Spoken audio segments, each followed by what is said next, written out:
Om Namo Venkatesaya. Welcome back to our channel. నా వీడియోని చివరి వరకు చూసి దయచేసి లైక్ చేయండి. ఈరోజు వీడియోలో వెనక వైపు పద్మం పట్టుకుని చేతులు ఉంటాయి కదండీ! ఆ చేతులు ఎలా తయారు చేయాలా అనేది ఈ వీడియోలో చూపిస్తాను చూడండి. పద్మం అనే కాదండి, వెనక వైపు ఆయుధాలు మార్చి మనం అలంకరించుకోవచ్చు. అలాగే దసరా నవరాత్రుల్లో కొన్ని అలంకారాలకి 4 చేతులు ఉంటాయి కదండీ! అలా ఎలా చేసుకోవాలో ఈరోజు వీడియోలో చూద్దాము. అవి వెనక వైపు చేతులు ఎలా తయారు చేసుకోవాలనేది ఈ వీడియోలో క్లియర్‌గా ఇచ్చేస్తానండి. రేపటి అంటే పార్ట్ 1, పార్ట్ 2గా అందిస్తున్నాను. ఈ పార్ట్ 1లో భాగంగా అయితే మొత్తం తయారీ విధానం అంతా చూపిస్తాను. వేళ్ళు అవన్నీ కూడా రేపటి వీడియోలో పెయింట్ వేసి ఆ తర్వాత క్లాత్‌లు ఎలా చుట్టుకోవాలి ఏంటనేది రేపటి వీడియోలో చూదురు. ఈరోజు వీడియోలో ముందుగా అయితే ఈ విధంగా అయితే బేస్మెంట్ పెట్టుకోవాలండి. అంటే ఇట్లా ఒక వైట్ కవర్ తీసుకుని కవర్ మీద ఆయిల్ రాసుకోవాలండి. కంపల్సరీ కూడా మనం చేతికి కానీ వాటికి కానీ ఆయిల్ రాసుకున్నట్లయితే మనకి అంటుకోకుండా ఉంటాయి కాబట్టి దయచేసి మీరు ఆయిల్ రాసుకోవాల్సిందిగా కోరుకుంటున్నాను. ఇక్కడ చూసారా, ఎంసీఎల్‌లో సగం తీసుకున్నాను, సగము అట్టి పెట్టాను. ఆ సగంతో ఇప్పుడు ఈ బేస్మెంట్ అయితే పెట్టుకుంటున్నాను. ఈ బేస్మెంట్ అనేది ఒక గంటలో ఆరిపోతుంది. వాడు 90 మినిట్స్ అన్నాడు కానీ గంట గంటన్నర పడుతుందిలేండి. ఆ విధంగా అయితే మనకు హస్తం షేప్ ఎలా వస్తుందో ఆ విధంగా పెట్టుకోవాలి. వేళ్ళు కాదు, వేళ్ళ మధ్యలో ఉంటుంది కదండీ! ఆ షేప్ వరకు తెచ్చుకుని ఆ తర్వాత మనం వేళ్ళు ఎలా పెట్టుకోవాలనేది చూద్దాము. అలాగే అమ్మవారి యొక్క అలంకారాలు చేసేటప్పుడు ఒక్కొక్కసారి పద్మం పట్టుకున్నట్లుగా అంటే మోహిని అలంకారం చేసినప్పుడు ముందుకు పెడతారు కదండీ! గోదాదేవి అలంకారం అలాంటప్పుడు అలా కూడా ఈ విధంగానే చేసుకోవాలండి. కాళ్ళు చేతులు అనేవి సింపుల్‌గానే ఉంటాయి. చూసారా, ముందుగా అయితే ఆయిల్ రాసుకోవాలండి. చేతికి ముఖ్యంగా ఆయిల్ రాసుకోవాలి. ఆయిల్ రాసుకోవటం వల్ల ఏంటంటే మనకు అంటుకుపోకుండా ఉంటుంది కాబట్టి ఆయిల్ రాసుకున్న తర్వాత ఇందాకలా సగం మిగిల్చా కదండీ! ఆ మిగిలింది మళ్ళీ తీసుకుని ఆ 2 కూడా కలుపుకొని ఇప్పుడు ప్రాసెస్ అనేది ఉంటుందండి. అరిచెయ్యి ఇప్పుడు మనం చేయబోతున్నాం. ఆ 2 చేతులకి అరచెయ్యి చేసేసిన తర్వాత అరచెయ్యి అనేది మనం చేసుకున్న తర్వాత వేళ్ళు బిగించాలండి. వేళ్ళు పెట్టిన తర్వాత మనకు అంటే చేతులైతే రెడీ అవుతాయి, వెనక చేతులు. తర్వాత వాటికి పెయింట్ అనేది వేయాలి. ఆ తర్వాత క్లాత్ చుడితే మనకి చక్కగా చేతులైతే రెడీ అయిపోతాయి. ఈజీగా అయితే చేసుకోవచ్చు. మీరు కూడా నేర్చుకోండి. అలాగే వెనక వైపు చేతులు కూడా అలంకరించి ఎలా చేయాలనేది ఈ వీడియో పెడతాను చూడండి. మొన్న కామెంట్‌లో అడిగారండి, వెనక వైపు కూడా చేతులు చేయండి మేము చేసుకుంటామని. వారి కోసమని ఈ వీడియో తీయడం అనేది జరిగిందండి. మీకు ఈ వీడియోలు నచ్చుతున్నాయని భావిస్తున్నానండి. అంటే జగన్నాథుడు స్వామి గురించి చెప్పా కదండీ!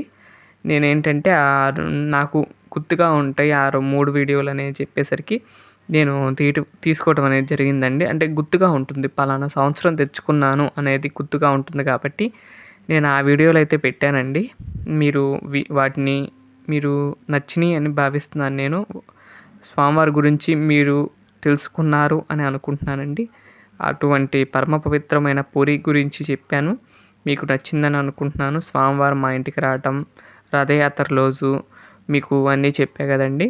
ఇది చూసారా, అరచేతికి ఇప్పుడు మనం మామూలుగా చేతులకు చేసుకున్నప్పుడు ఎలా అయితే డిజైన్ పెట్టామో డైమండ్ షేపు, ఇప్పుడు కూడా అదే డైమండ్ షేప్ అనేది పెట్టాలండి. పెడతం వల్ల అయితే నీట్‌గా ఉంటుంది కాబట్టి ఆ రేఖలు మనకేంటంటే రేఖలు ఉంటాయి. అమ్మవారికి అలా ఉండవండి. అమ్మవారికి గోరింతాకు పెట్టినట్లుగా ఉంటాయి కాబట్టి నేనైతే ఈ షేప్ అయితే తీస్తాను. ఎందుకంటే ఇత్తడిలో కూడా చూసినప్పుడు సేమ్ ఇలానే ఉందండి. నాకు కూడా ఇలానే చేయాలనిపించి చేశాను. స్వామివారికి, అమ్మవారికి వాడొచ్చండి, స్వామివార్లకి వాడొచ్చు. అందుకని ఇద్దరికీ పనికొచ్చే విధంగా చేసుకోవాలి ఏదైనా గానీ. అంటే ఉంగరాలు అవి కూడా పెట్టొచ్చు. కాళ్ళకి మెట్లని అవన్నీ పెట్టొచ్చు మనము. కానీ నేనైతే పెట్టట్లేదండి. ఒకవేళ మీరు స్వామివారిని తయారు చేసుకోవాలన్నప్పుడు ఉపయోగపడతాయి కాబట్టి మీకు అదైతే అది కూడా పనికొస్తుంది కాబట్టి ఈ విధంగా అయితే చేసి చూపిస్తున్నాను చూడండి.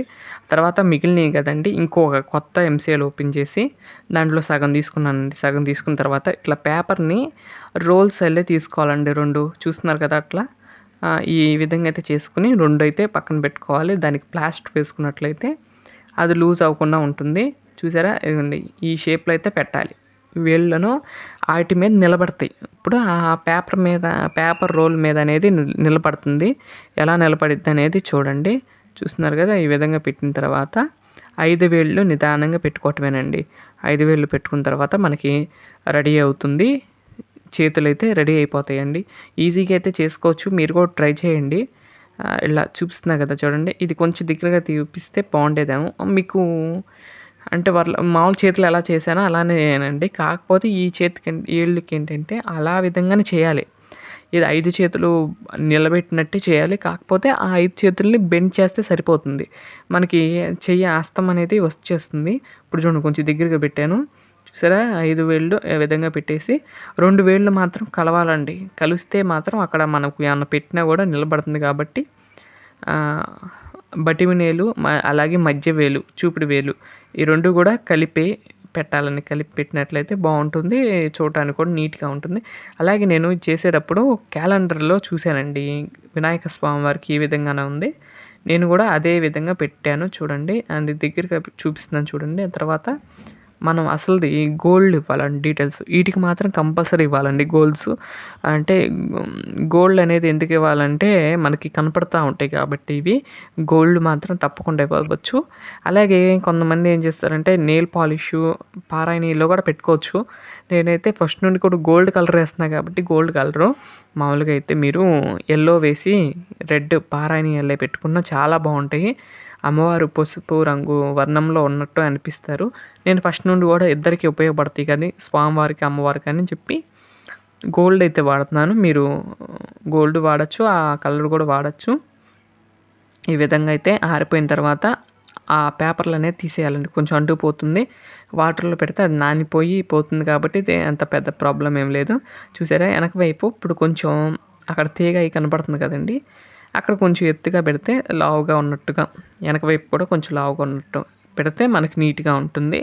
ఇంకొంచెం లావు కూడా పెట్టుకోవచ్చు. మన ఇష్టం అండి. ఎంసీఎల్ ఎంత ఉంటే అంత వాడచ్చు, పెట్టుకోవచ్చు. ఇగోండి చూసారా ఇప్పుడు ఇదే ఎంసీఎల్‌ని వెనక కవర్ చేసినట్లే అనుకోండి. చక్కగా ఒక లావుగాను మనం పట్టుకుంటే వెనక వైపు ఎలా ఉంటుందో అలా చూసుకొని పెట్టుకోవటమేనండి. చూస్తున్నారు కదా ఆ విధంగా వేళ్ళకు ఆనిచ్చి పెట్టేసేయండి. ఎందుకంటే ఏమన్నా పడినా కూడా ఇరగకుండా ఉంటాయి. అలాగే వెనక వైపు సువ్వలు కనపడకుండా ఉంటాయి కాబట్టి నేనైతే వెనక వైపు పెడతాను. రేపటి వీడియోలో ఆ పెయింట్ వేసి చూపిస్తాను. అలాగే వాటికి గుడ్డలు అవన్నీ చుట్టి చూపిస్తానండి. రేపటి వీడియో తప్పకుండా చూడవలసిందిగా కోరుకుంటున్నాను. ఇంకా తర్వాత ఈ 4 చేతులతో అమ్మవారిని ఎలా అలంకరించాలో కూడా చూపిస్తానండి. ఇక్కడ వరకు అయితే ఇదండి. చూస్తున్నారు కదా 2 చేతులకు కూడా అదే విధంగా మనం అయితే పెట్టుకోవాలి. ఒక చేతికైతే పెట్టాను చూడండి రౌండ్‌గా. కావాలంటే వెనక వైపు కూడా రౌండ్‌గా పెట్టి గోరిందాకు పెట్టినట్టుగా డిజైన్ వేసుకోవచ్చు. కానీ నేనైతే వేయట్లేదండి. సింపుల్ ప్లెయిన్‌గానే పెడుతున్నాను. వెనకాల ఉంటుంది కాబట్టి మనం అంత కనపడకుండా పర్వాలేదు. ఈ విధంగా ఎంసీఎల్‌తో రెడీ చేసేసుకున్నామండి బేస్మెంట్ అనేది. చక్కగా వెనక 2 చేతులు కూడా అయిపోయినాయి కదండీ. మీరు నేర్చుకున్నారని భావిస్తున్నాను. ఈజీగా ఉందా అండి? ఈజీగా ఉంటే మాత్రం కామెంట్ చేయండి. అది ఆ వెనక చేతుల కంటే ఇది చాలా ఈజీ అండి. మీరు చూసే ఉంటారు. చాలా గంటలో చేసేసుకోవచ్చు ఇవి. చూస్తున్నారు కదా వెనక వైపు చేతులు కూడా చేసుకున్నాం.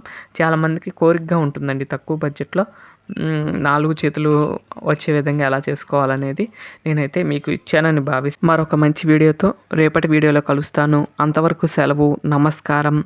ఓం నమో వెంకటేశాయ. లైక్ చేయండి, షేర్ చేయండి, సబ్స్క్రైబ్ చేయండి.